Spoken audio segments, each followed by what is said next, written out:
Alguns torcedores, né, de alguns times que estão endividados vão falar que vai beneficiar, por exemplo, Flamengo e Palmeiras, mas na real não é isso.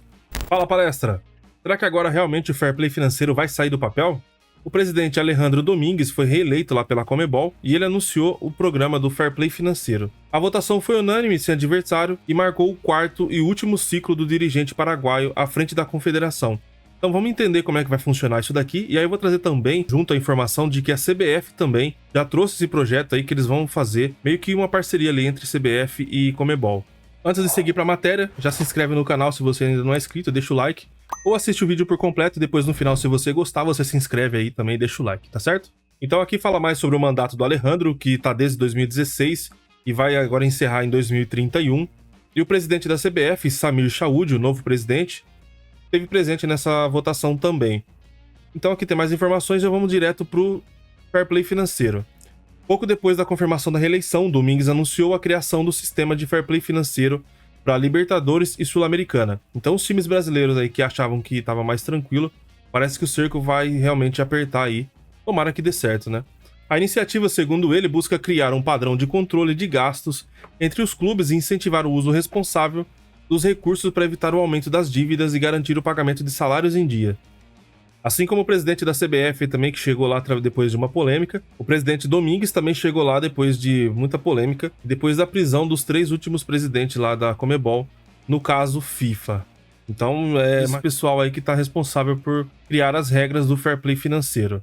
Lembrando ainda, né, que esse mesmo presidente aí é o mesmo que não pune o pessoal aí que faz caso de racismo, e quando o time brasileiro cria qualquer confusãozinha pequena, eles já dão o gancho logo de cara, então aparentemente ele não se importa muito com os times brasileiros, não. O Conmebol puxa muito a sardinha pro lado deles ali, os outros times sul-americanos, pelo menos na minha visão, não sei o que você tem de visão. Comenta aqui também o que você acha, se realmente, se você também concorda com isso, que os times brasileiros sempre são prejudicados aí, na maior parte das vezes, quando tem algum problema com a Conmebol. Se é arbitragem, se é mando de campo, alguma coisa, se é algum problema em campo, se o time brasileiro causar o problema, a punição é gigantesca. Agora, se os clubes aí, os outros sul-americanos, como teve caso recente de racismo, o presidente também não faz nada, passa uma vista grossa e já era.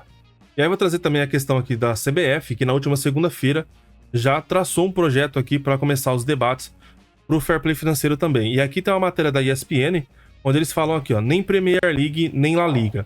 Como a CBF quer fair play financeiro que não vai quebrar os clubes. E aí é complicado, porque como que não vai quebrar o clube que já tá devendo aí, vários clubes aí como Corinthians, até o Atlético Mineiro, devendo quase 1 bilhão, e São Paulo também, agora muitas dívidas. É aí que tá a dificuldade de você implantar isso, porque os times que estão devendo não vão querer apoiar isso daí. Lembrando que também já tentaram passar isso na época do Caboclo, não foi pra frente, se não me engano, acho que o Galo e o Corinthians também não foram a favor e aí pararam e engavetaram o projeto. Tomara que agora dê certo e siga em frente.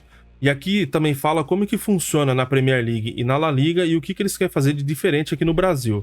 Então aqui fala que foi criado um grupo de trabalho para discutir a proposta e analisar as possibilidades, né? O grupo de trabalho é composto por representantes da CBF e dos clubes da Série A e B e também das federações. Então aí eles vão fazer todo esse grupo de trabalho e aí vai levantar os prós e contras para poder trazer o melhor baseado no futebol brasileiro. Então por isso que eles estão falando que eles não querem pegar um modelo pronto já da Europa.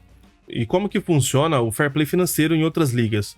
Na La Liga, que é na Espanha, por exemplo, o fair play financeiro é chamado de limite de custo de plantel esportivo, LCPD, que intervém no quanto um clube pode gastar suas receitas com contratações, que vai de 50% a 60%. Essas arrecadações devem ter viabilidade comprovada e receitas incertas não são inclusas no cálculo do orçamento. Então, todo esse valor que entra no clube tem que ter comprovação. Não é você fazer uma projeção do que você pode ganhar se você passar de fase, por exemplo. É o que você realmente já tem. Vamos supor que você vá para um campeonato igual ao Mundial agora, que o Palmeiras está. Tem uma questão que é fixa e a outra é variável. Então o valor fixo você já pode até jogar ali nas planilhas, né? No que você vai arrecadar, mas não tem como você projetar isso daí, quanto você vai ganhar com cada fase que você passar ou com cada vitória. Porque no Mundial, cada vitória, cada empate tem peso diferente de você receber a verba. Então você tem que colocar, como falou aqui, ó, todas as arrecadações precisam ter viabilidade comprovada. Então tem que estar comprovado sem coisas incertas. Os incertos que depois forem entrando vai ser como extra que vai cair no orçamento.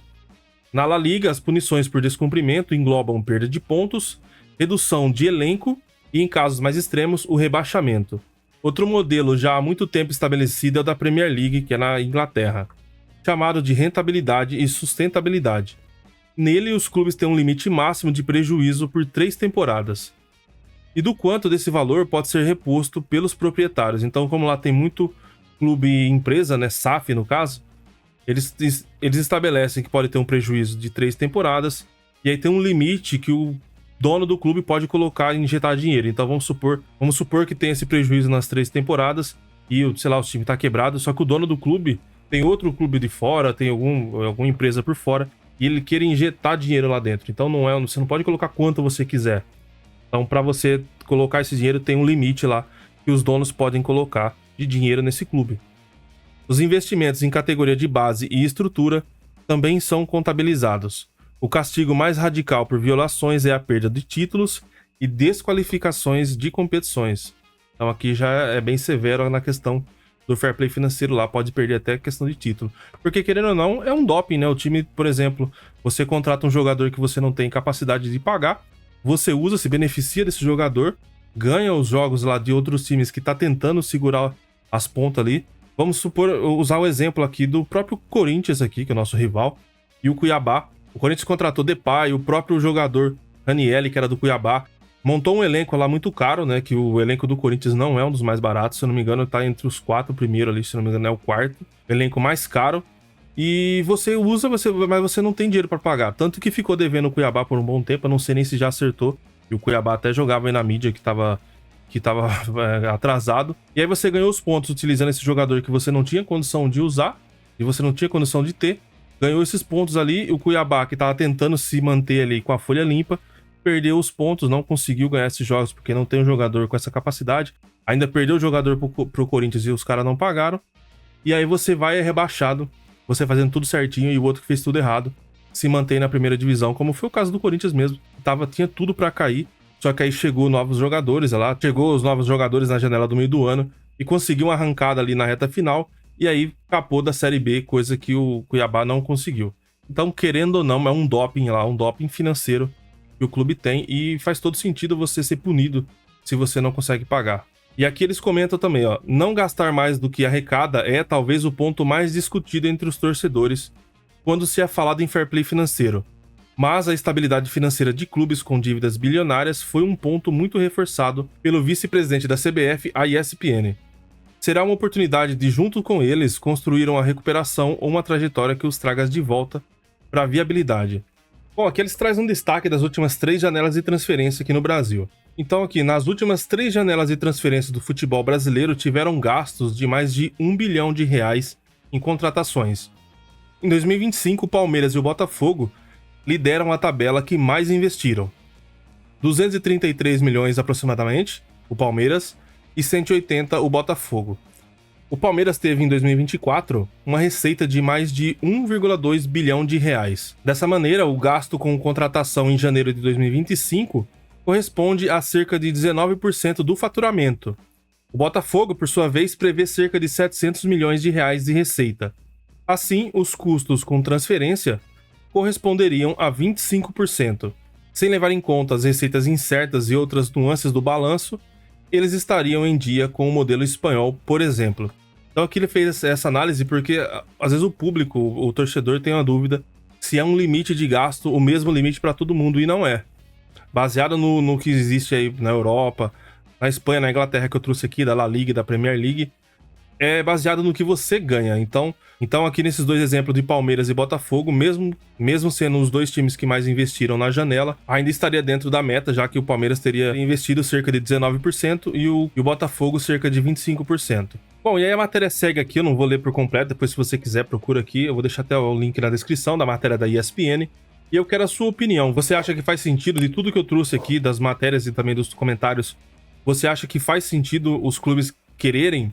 Você apoia o fair play financeiro ou você acha que não, que é besteira, que vai beneficiar um time ou outro? Alguns torcedores, né, de alguns times que estão endividados vão falar que vai beneficiar, por exemplo, Flamengo e Palmeiras, mas na real não é isso. Pode beneficiar quem tá fazendo o trabalho correto, né? Então, no caso, Palmeiras, Flamengo, o Botafogo aqui pelos números também.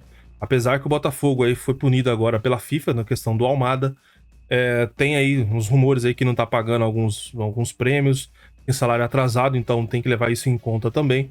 A questão do fair play financeiro também regularizava essa questão do Textor comprar jogador pra cá, pro Botafogo, e depois levar pro Lyon, ou comprar pra lá e trazer pra cá pra jogar 6 meses, isso daí também.